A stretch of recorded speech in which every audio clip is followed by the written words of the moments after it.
Offers, offers, offers. All right, I've said it 3 times, so you should probably know what the topic of this one is. We're going to be talking about offers in this one, in episode number 3. So this is honestly like a hugely important topic that I don't think a lot of people in the e-com space really think a whole lot about. There's just this huge focus on the product that you're selling, but the product is just one aspect of it. And one of the main things that I really want to communicate in this is that in e-commerce, and I mean this goes for anything, but e-commerce especially, you're not selling products. You're selling offers. The product is part of the offer, but that's exactly what it is. It's just a part of it. There's a lot of other things that go into it, and two people could be selling the exact same product, but if one has a way better offer than the other, then their results are going to be dramatically different.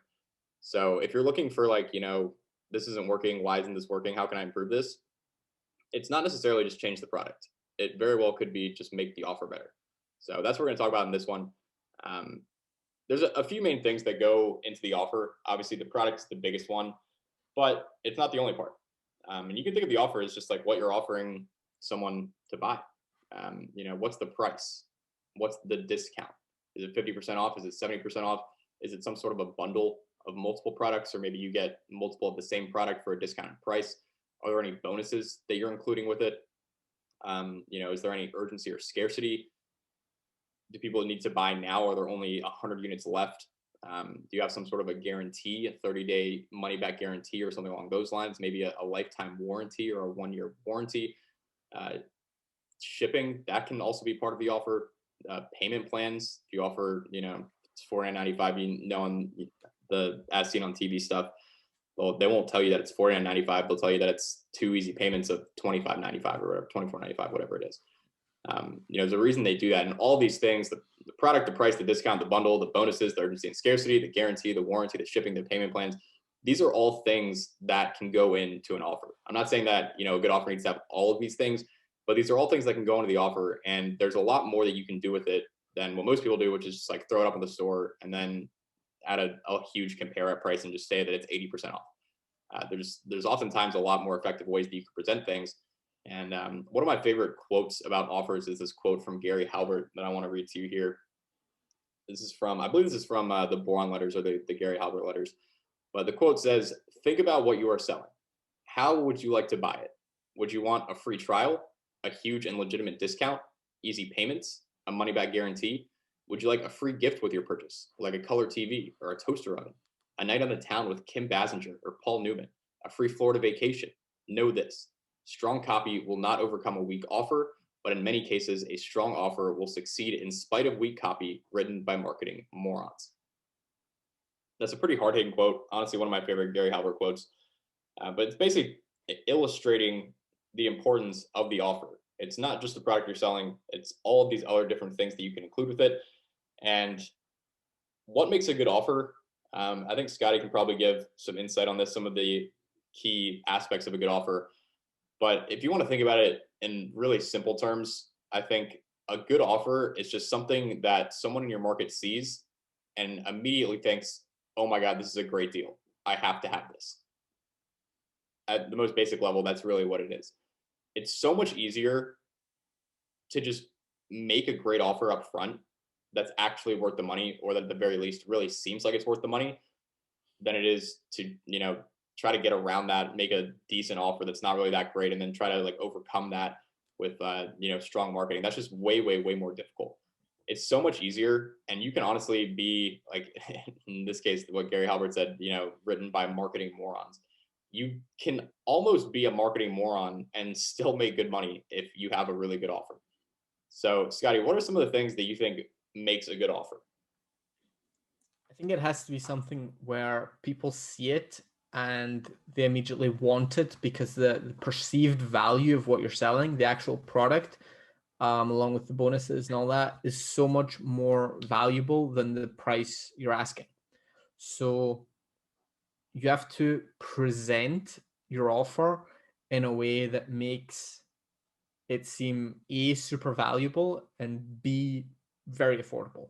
That's kind of the thing. It has to be that balance of value and price needs to heavily skew towards value. And you mentioned sort of a bunch of options that we have with ecom for how we can make the offer, how we can concoct a really strong offer. I just want to go through some of those and sort of tell you the importance of that there in terms of the value and the cost spectrum, or the value and the cost pendulum. Obviously, we've got the price, we've got the discount. So the price, that's how much they're going to have to pay. So you want that to seem like a great deal right off the bat. If you're selling a product that, say you're selling glasses, people know that glasses cost whatever they cost. So glasses, honestly, prescription glasses can be expensive. So if a lot of people expect glasses to cost 80, 90 bucks and you're selling glasses for 40, then that right out the gate seems like a good deal because the price is so much lower than what people are expecting or what people have seen in the past for the same type of product. The discount, again, it anchors. It's a comparison metric of this is what you're actually paying the price versus this is what you'd normally pay.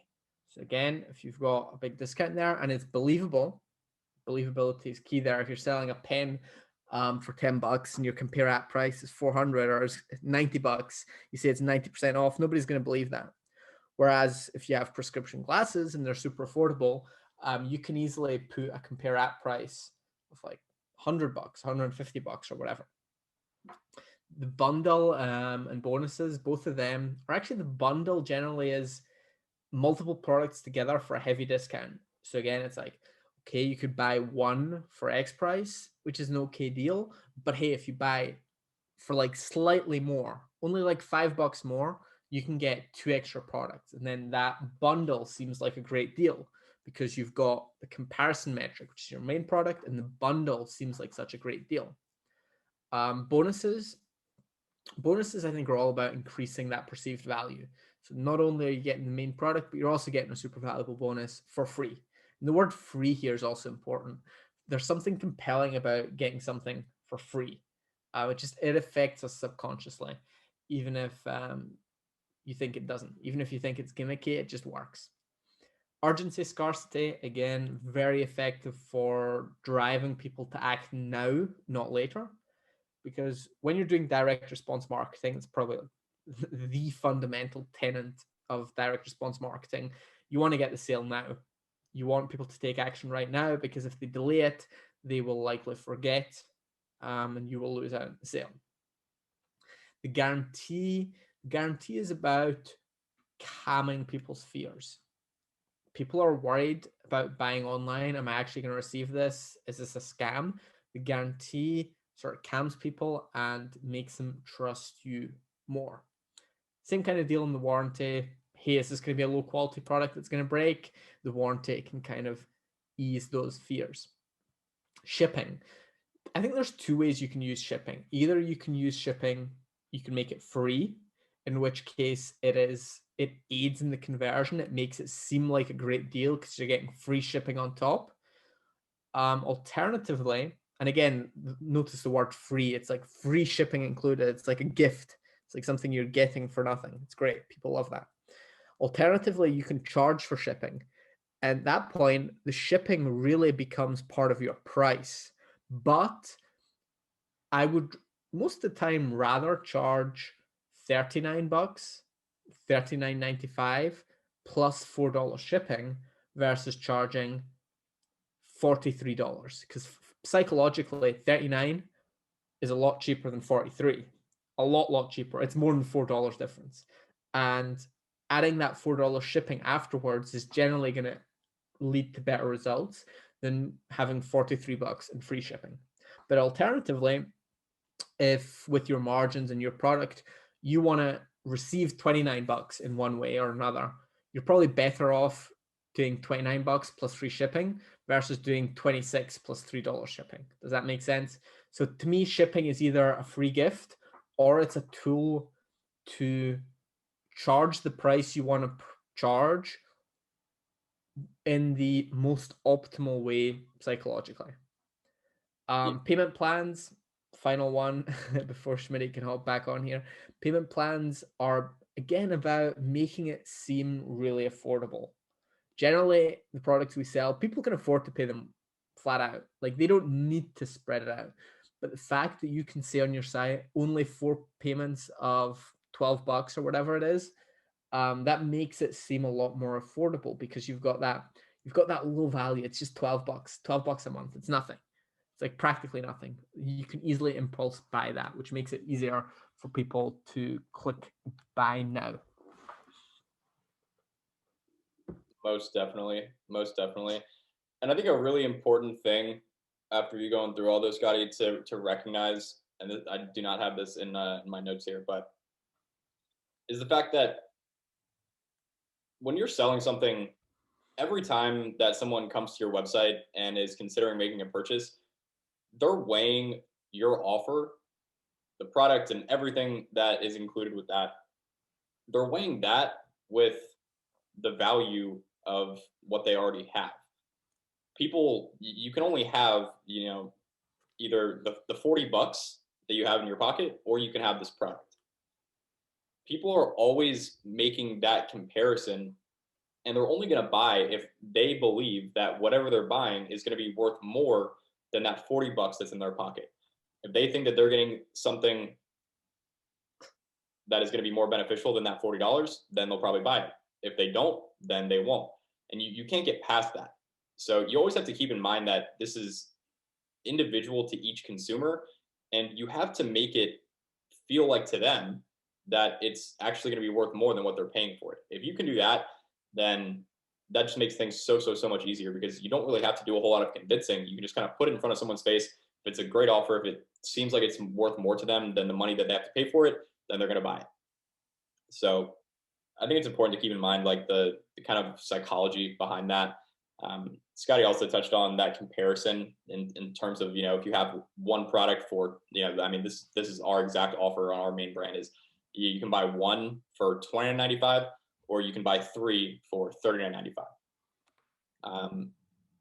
When you kind of anchor the price like that, you anchor the comparison, and that's how people make decisions. They largely make decisions based off comparison, because they don't have the time to go through and analyze every single little detail and figure out, okay, so I'm going to make a pros and cons list. This is going to be worth it for this. It's not going to be worth it if it's like this. People don't do that. They make these decisions, pretty subconsciously in their head, and it's largely based off of the comparison of whatever they're comparing it to. So if you compare that one for $29.95 versus three for $39.95, the three for $39.95 just it makes way more sense. It's just a way better deal.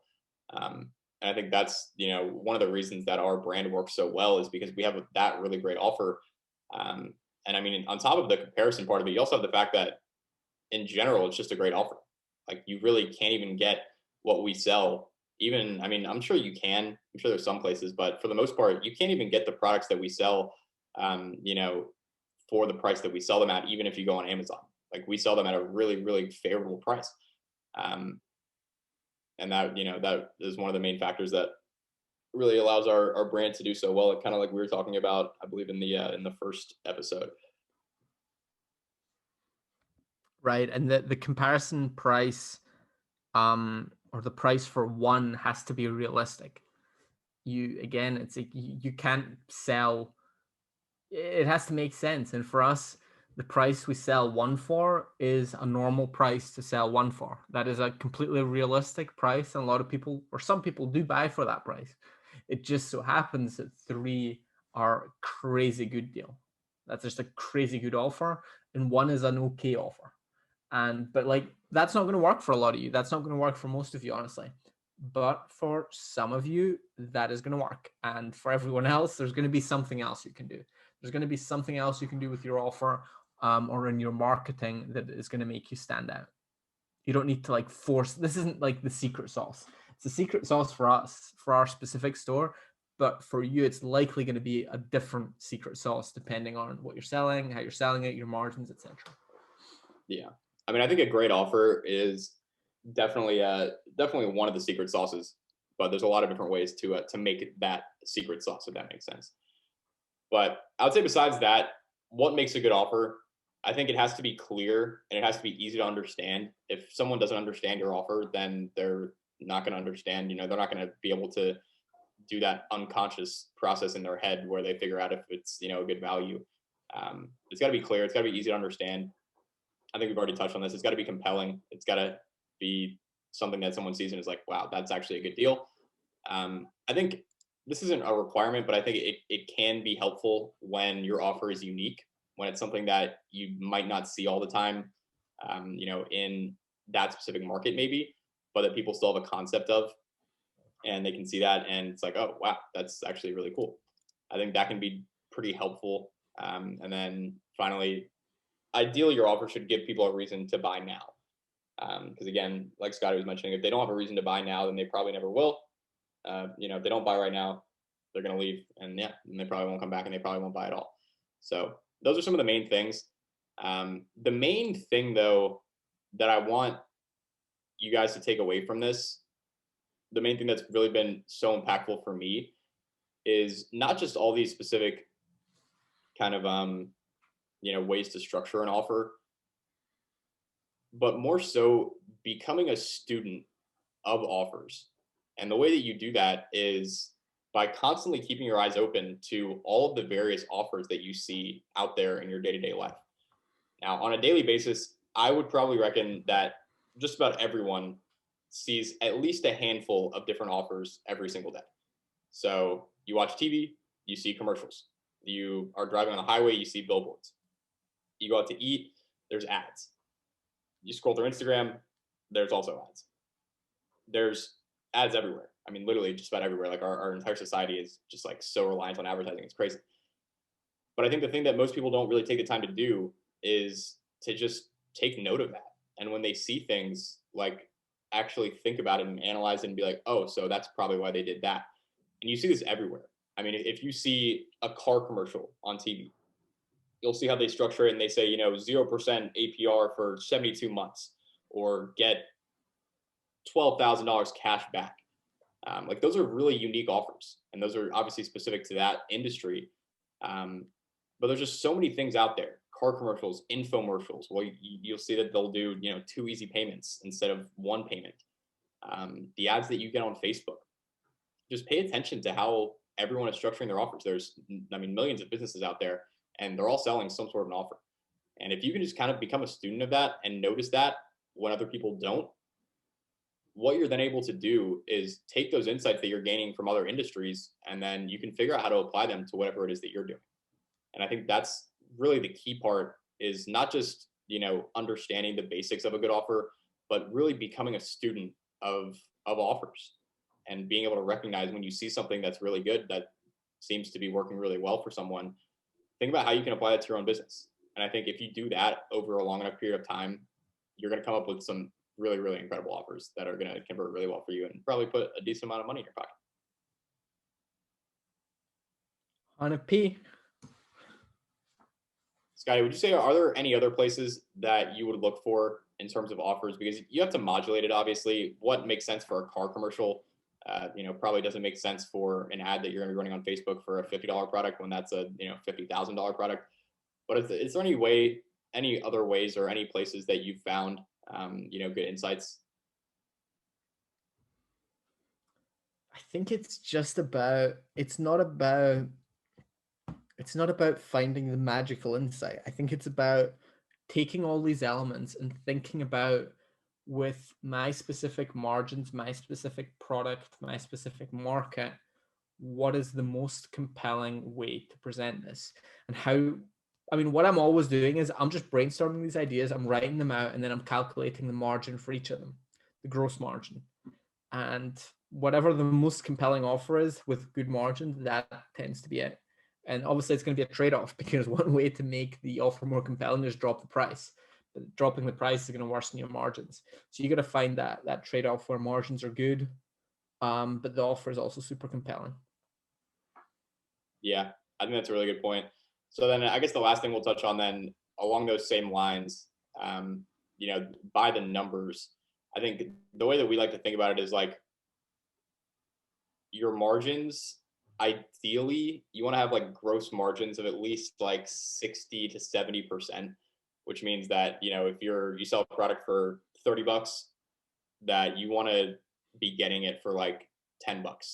So that way, 30 minus 10 is 20. That's a 66% gross margin. If you can keep it in that kind of range, obviously the higher the better. The higher your gross margin, it's just the easier it's going to be. But when you are working and trying to come up with good offers, you obviously are working within the constraints of the margins that you have. So you think that's a good way to think about it, Scotty? Kind of keep that in mind. 100%, yeah. Keep that like 60 to 70% net margins, ideally higher. But when you start getting lower than that, like if you're trying to do a buy one get one free type deal, if we take the same example, a product that costs you $10 and you're selling it for 30, you do a buy one get one free, all of a sudden now you're paying $20 in product costs from $30 in revenue. That's probably not going to be a big enough margin to be able to have any profit left over when you take into account ad costs. So I think you got to be thinking about how it affects your margins. You got to work within those constraints. I think that's also, another key thing down the line when you're, more established. Reducing your expenses and increasing your overall gross margin gives you the extra room that you might need to be able to make a really great offer. So those two things kind of go hand in hand. And I just really can't stress enough how important a great offer is and just how much easier it makes everything, because it's honestly such a simple thing. Like you don't need to be a rocket scientist to make a great offer. But if you can make a great offer, then everything else just becomes so much easier. Agreed. Cool. Well, I think that's about it for episode number 3. We'll see you guys over at episode number 4.